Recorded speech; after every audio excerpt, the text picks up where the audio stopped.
আসসালামু আলাইকুম ওয়া রাহমাতুল্লাহ। তখতি নম্বর 20-তে আমরা হরফে মাদ্দার পরে তাসদিদের ব্যবহার নিয়ে আলোচনা করব।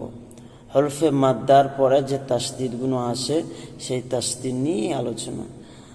বলেন গায়রিল মাগযুবি আলাইহিম, গায়রিল মাগযুবি আলাইহিম ওয়ালা الضالين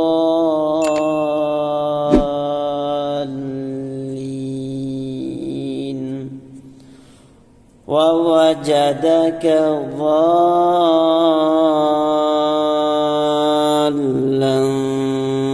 فهدى فإذا جاءت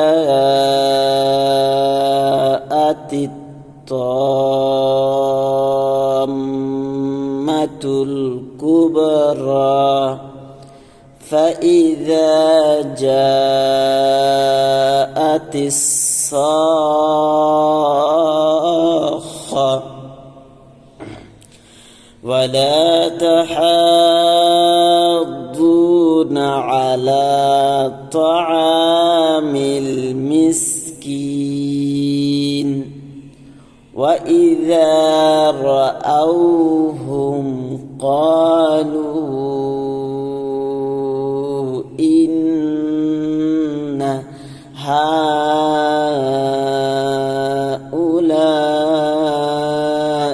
لضالون।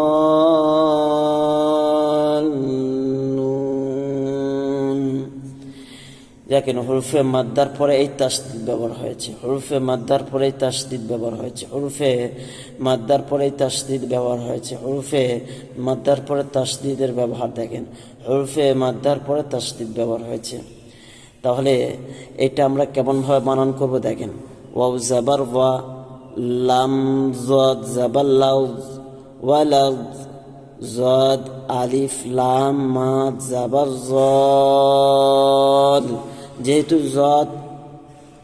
যদ আলিফ মাদ আছে আর তার সাথে এই লামের উপর তাসদিদ আছে, এই জন্য করে এই একসাথে সবকটা বানানো হবে। তাসদিদের কাজ কি? দুবার পড়া। তাসদিদের কাজ কবার? দুবার। একবার আগের অক্ষরের সাথে মিলিয়ে আর একবার নিজে নিজে বানান। তাহলে যদ আলিফ মাদ জাবার জ বললে তো হবে না, লামটাকেও নিতে হবে। যদ আলিফ লাম মাদ জাবার যল, লাম ইয়াজলি যাল্লিন, নুন জাবার না যাল্লিন। আর লাস্টে যেটা নুনের উপর জাবারাটে আছে এটা সাকিন হয়ে যাবে। আমরা 17 নম্বর তাখতিতে পড়েছিলাম। এখানে সেম যদ আলিফ লাম মাদ জাবার যল, লাম দুই জাবার লাম যল। এখানে ত আলিফ মিম মাদ জাবার ত, মিম জাবার মা ত,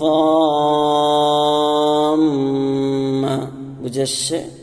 এখানে বানানো হবে হাজত মাত খাড়া জাবার হাজ, যদ জু হাজু, নুন জাবার না হাজুনা, ওয়ালা তাহাজুনা। এখানে দেখেন যদ আলিফ লাম মাদ জাবার যল, লাম পেশুলু যল্লু, নুন জামান না যল্লুন। তাহলে মাদের কায়দা, তাসদিদের হরফে মাদ্দার পরে তাসদিদের ব্যবহার আপনারা বুঝতে পেরেছেন।